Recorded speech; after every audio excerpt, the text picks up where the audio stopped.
बसणार मग तोपर्यंत एक पेज लिहून होत नाही उठे की मग तेवढे एक पेज लिहायला नको लिवाय पाहिजे की मग आई तर करायला नको ये मग आई आली येऊपर्यंत कर म्हणून सांगायला लागलं ना तुला मग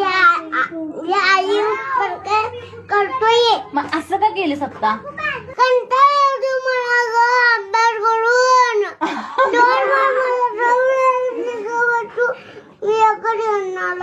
अगं मी काय सांगायला लागले तुला ऐक तर माझं जरा तर ऐक बघ सगळीजण तू माझ्याकडे बघा हसू नकोस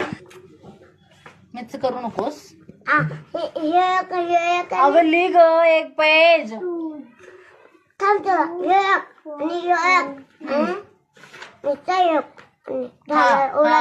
मग तेवढेच की 3 पेजेस लिह की आई येऊपर्यंत असं सांगायला लागलं ना तुला मी तेवढंच करणार आणि सोडणार आणि आपली दप्तर भरणार आणि राहणार नको रोज